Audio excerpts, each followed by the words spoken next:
Hello and welcome to food મંત્ર by Surabhi Vasa. આજે આપણે એક મસ્ત મજાની વાનગી બનાવી લઈએ. કેરીની સિઝન આવે એટલે અથાણા તો ઘરમાં બને અને બને જ, અને એમાંય ખાટું અથાણું તો આપણા બધાના ઘરમાં બનતું જ હોય છે. પણ ખાટું અથાણું જ્યારે પણ બનાવીએ ને ત્યારે આપણે એના માટેનો જે મસાલો છે એ હંમેશા બહારથી જ લાવતા હોઈએ છે.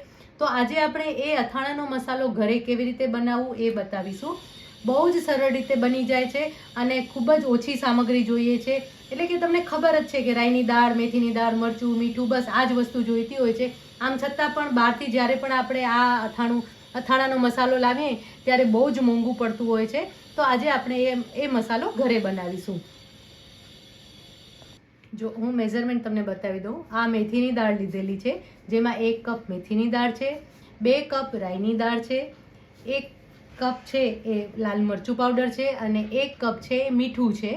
હવે આમાં મીઠું અને લાલ મરચું પાવડર એ બંનેનું પ્રમાણ તમે વધારી શકો છો. એટલે કે 1 કપને બદલે 1.5 કપ અને મીઠું પણ 1 કપને બદલે 1.25 કપ લઈ શકો છો. એ તમે ટેસ્ટ કરીને કે ચાખીને તમે પસંદગી પ્રમાણે કરી શકો છો. પણ આ બંને માપ ફિક્સ છે કે જેમાં મેથીની દાળ ઓછી અને રાઈની દાળ વધારે, આ પ્રમાણે મેઝરમેન્ટ લેવાનું છે. હવે આ બધી જ વસ્તુને આપણે થોડું શેકી લેવાનું છે. સૌથી પહેલાં આપણે રાઈની દાળને થોડીક શેકી લઈશું. શેકવાના કારણે એની અંદરનો જે ભેજ છે એ ઉડી જાય છે અને એની સુગંધી છે અને સ્વાદ છે એ બારે આવે છે.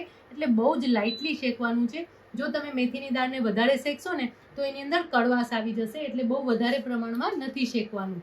એકદમ તમે ચમચો ફરાવો અને એવું થાય કે હવે આ જે દાળ છે એ થોડી લાઇટ થઈ ગઈ છે, તો તમને ખ્યાલ આવી જ જશે કે આ દાળ છે એ શેકાઈ ગઈ છે. બસ એ રીતે આપણે 1 થી 2 મિનિટ માટે શેકી લેવાની છે.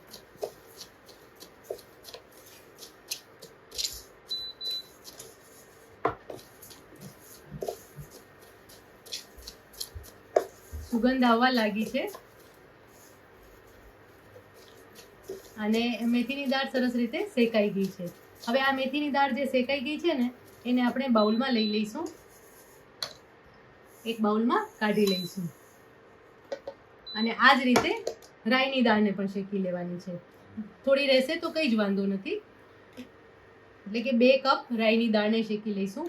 અત્યારે મેં બાઉલનું મેઝરમેન્ટ લીધેલું છે. કપનું પણ લઈ શકો અથવા તો તમારા ઘરે કોઈ પણ આવા બાઉલ હોય તો એ બાઉલનું પણ તમે મેઝરમેન્ટ લઈ જ શકો છો.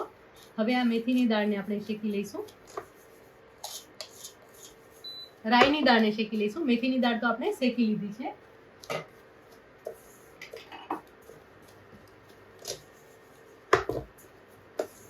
ગ્રામ પ્રમાણે જો તમે મેઝરમેન્ટ કરશો ને તો મેથીની દાળ છે એ 100 ગ્રામ લીધી છે અને રાઈની દાળ છે એ 200 ગ્રામ લીધેલી છે.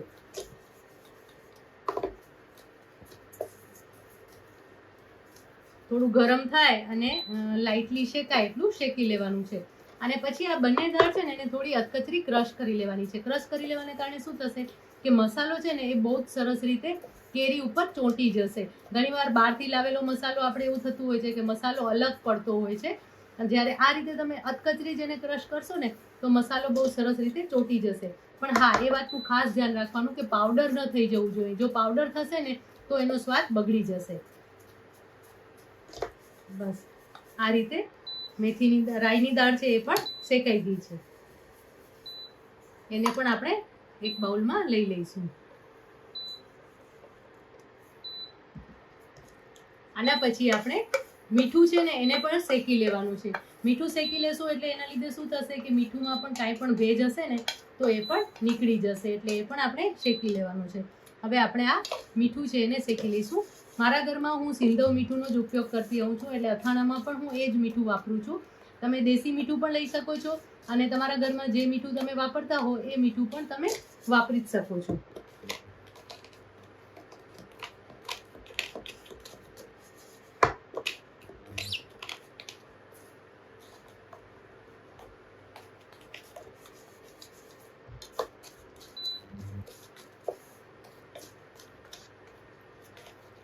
મીઠું પણ શેકાઈ ગયું છે. ફ્લેમ ઓફ કરી દઈશું આપણે અને આ ત્રણેય વસ્તુને થોડી ઠંડી થવા દઈશું. અને ઠંડી થાય પછી રાઈના કુરિયા અને મેથીના કુરિયા એ બંનેને અધકચરા ક્રશ કરી લેવાના છે. હવે આ મસાલો તૈયાર થશે ને એની અંદર આપણે તેલ ઉમેરવાનું છે. તો એ તેલ ગરમ કરી અને ઠંડુ કરીને ઉમેરવામાં આવે છે. તો ઘણીવાર આપણે પ્રશ્ન થતો હોય કે આ તેલ ઠંડુ જ હોય તો એને ફરીથી ગરમ કરીને ઠંડુ કરવાનું કારણ શું હોઈ શકે? તો એનું રીઝન એ છે કે કોઈ વખત તેલમાં કાંઈ અશુદ્ધિ રહેલી હોય અથવા તો ક્યાંય પાણીના છાંટા ઉડી ગયા હોય, કાંઈક ભેજનું પ્રમાણ હોય. જો એવું કંઈક પણ હોય ને તો જે તેલ આપણે એની અંદર મસાલામાં કે અથાણામાં ઉમેરીને તો એ મસાલો અથવા અથાણો બગડી જતો હોય છે. પણ જ્યારે તમે એને ગરમ કરી અને ઠંડુ કરી લો ત્યારે એની અંદરની આ બધી જ અશુદ્ધિ દૂર થઈ જાય છે અને ધુમાડા નીકળે એટલું ગરમ કરવાનું છે. તો હવે એના માટે આપણે તેલને ગરમ કરી લઈએ. 1 મોટી ચમચી મસ્ટર્ડ ઓઇલ લઈશું. તમે બધું જ આ મસ્ટર્ડ ઓઇલ પણ લઈ શકો છો અથવા તો સિંગ તેલ અને મસ્ટર્ડ તેલ એ બંનેનું કોમ્બિનેશન પણ લઈ શકો છો. એટલે કે ખારું તેલ કેવું, મસ્ટર્ડ ઓઇલ કેવું, જે પણ તમે કહેતા હોય. અને ટોટલ આપણે 5 કપ તેલ લેવાનું છે. મેં 1 મોટી ચમચી એટલે કે 1 ટેબલ સ્પૂન રાઈનું તેલ લીધું અને એની સામે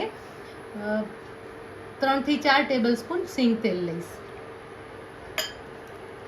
અને જુઓ એકદમ સરસ ધુમાડા નીકળે એટલું આપણે ગરમ કરી લેવાનું છે. અને અત્યારે એના ધુમાડા નીકળી રહ્યા છે. આ રીતે તેલને ગરમ કરી લેવાનો છે અને ગરમ કરી અને પછી એને ઠંડુ કરી દેવાનું છે. 2 તેલનું કોમ્બિનેશન લીધું છે, રાઈનું તેલ એટલે કે મસ્ટર્ડ ઓઇલ અને એની સાથે સિંગ તેલ. હવે ફ્લેમ ઓફ કરી દીધી છે અને તેલ છે એ પણ એકદમ પતલું થઈ જાય. જ્યારે ચીકાશ વધારે હોય, તેલ ગરમ ઠંડુ હોય ત્યારે એમાં ચીકાશ વધારે હોય, ગરમ થાય ત્યારે તેલ પતલું થઈ જતું હોય છે. અને હવે આ તેલને આપણે ઠંડુ કરી લઈએ અને ત્યાં સુધી આપણે રાઈની દાળ અને મેથીની દાળને ક્રશ પણ કરી લઈએ. બંને ઠંડા થઈ ગયા છે. રાઈની દાળ અને મેથીની દાળ મેં પીસી લીધી છે. જો તમે જોઈ શકો છો કે બહુ વધારે ક્રશ નથી કરવાની, આવી રીતે અધકચરી જ ક્રશ કરવાની છે. તો પહેલાં આપણે રાઈની દાળ લઈશું. 2 કપ રાઈની દાળ, 1 કપ મેથીની દાળ,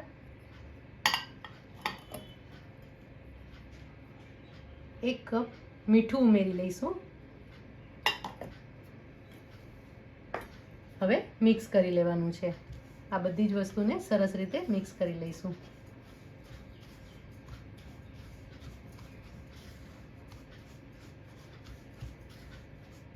હવે આની અંદર આપણે લાલ મરચું પાવડર ઉમેરીશું. અત્યારે હું 1 કપ ઉમેરી રહી છું.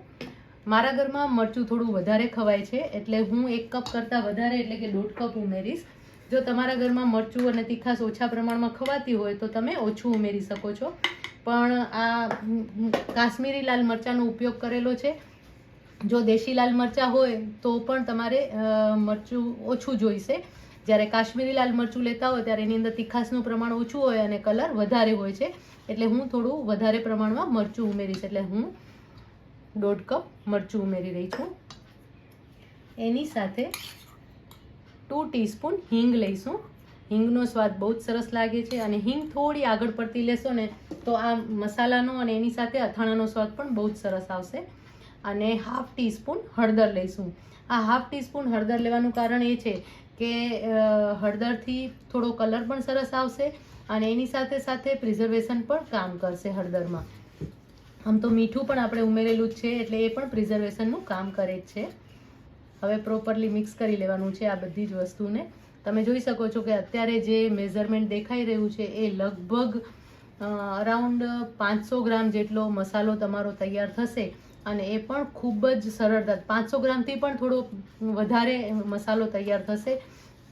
અને જ્યારે તમે કમ્પેરિઝન કરશો અને ભાવ કાઢશો તો તમને ખબર પડશે કે બહારથી તમે લાવો છો એ તમને કેટલું મોંઘું પડે છે. હવે એની અંદર આપણે તેલ ઉમેરી લઈશું. થોડા પ્રમાણમાં તેલ ઉમેરતા જવાનું છે. તેલ ઉમેરશું ને એટલે એનો કલર સરસ પકડાતો આવશે. અત્યારે તો આપણે મસાલા પૂરતું તેલ ઉમેરીશું, પણ જ્યારે તમે અથાણું બનાવો ત્યારે જ્યારે પણ ખાટું અથાણું બનાવીએ ત્યારે તો એની અંદર તેલ સારા એવા પ્રમાણમાં ઉપરથી પણ ઉમેરવામાં આવે છે. એના લીધે પણ એનો કલર વધારે સરસ ચડશે.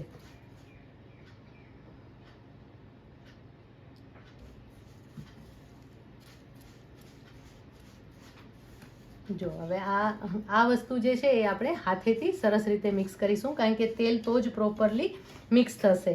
નહીંતર થોડીક જગ્યામાં રહી જશે, વધારે થશે અને થોડામાં ભળશે નહીં અને એના કારણે મસાલો સરસ તૈયાર નહીં થાય.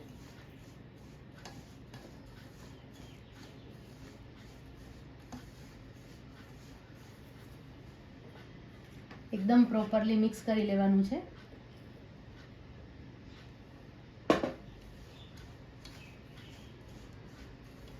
તેલના કારણે જ મરચાંનું કલર ચડશે. મને હજી પણ થોડો કલર ઓછો લાગે છે. આ કાશ્મીરી લાલ મરચું છે છતાં પણ એનો તીખાશ નથી અને કલર જરાક ઓછો છે, એટલે હજી હું પા વાટકી જેટલો મરચું ઉમેરી લઈશ. એટલે કે ટોટલ મેં 1.5 થી 2 વાટકી જેટલું મરચું ઉમેર્યું છે. હવે તમે એવું મેઝરમેન્ટ લઈ શકો કે મેથીની દાળ છે એ 1 વાટકી, રાઈની દાળ છે એ 2 વાટકી અને મરચું છે એ 2 વાટકી. હજી તો તમને ગમતું હોય તો હજી પણ તમે અડધી વાટકી ઉમેરી શકો છો, એ તમારા ઘરના તીખાશ પ્રમાણે.